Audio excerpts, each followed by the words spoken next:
বিগত প্রায় 2 দশক ধরে এরকম অনুষ্ঠান স্যারের কাছে বিভিন্ন সময় বিভিন্ন রকম ভাবে উপস্থাপন করছেন স্যার। এবং তার সঙ্গে গত বছর বিউটি বলছিল যে একটু অন্যভাবে অন্য জায়গায়, স্যারও জানতেন না, সারপ্রাইজ একদম বার্থডেতে আমরা উপস্থিত হয়েছিলাম সবাই মিলে।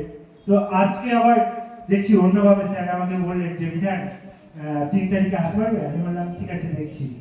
তো এই যে সুমিমল কাকু আছেন, তারপর আমাদের আঙ্কেল বেরিয়ে গেলেন।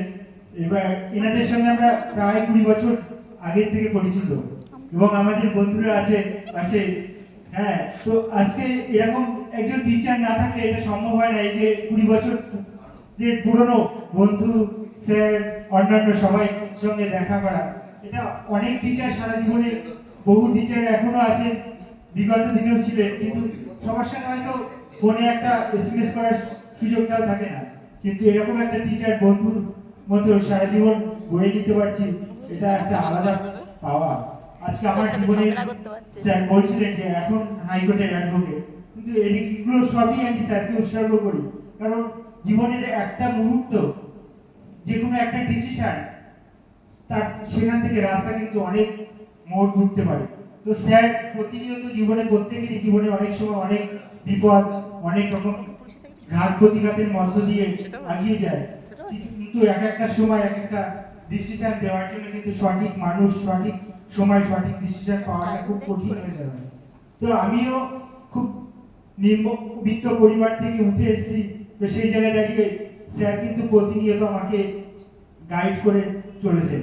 এবং যে কোনো সময় যে কোনো অবস্থাতে, আমি নিজেও খুব অল্প বয়সে বিয়ে করেছি, সংসার করেছি, বিভিন্ন প্রফেশনে ছিলাম, তার মধ্য থেকেও আজকে যেখানে আছি খুব ভালো আছি। এবং সব থেকে বড় শান্তি আমার মনের দিক থেকে। আমি যাই করি না করি, যেটুকু ইনকাম করি কিংবা যাদের সাথে মিশি, যারা আছে আমার আশেপাশে, আমি সবসময় যেন একটা সুখে আছি, এটুকু আমি সারা জীবন বলতে পারবো।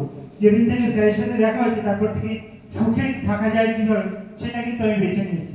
আমার পরিবারে কিংবা আমার বন্ধু বান্ধব অনেকেই দেখি অনেক সময় অনেক সমস্যায় থাকে, অনেক টেনশনে পড়ে যায়, নার্ভাস হয়ে যায়, কেউ কেউ অনেক সময় সুইসাইড করতে যায়।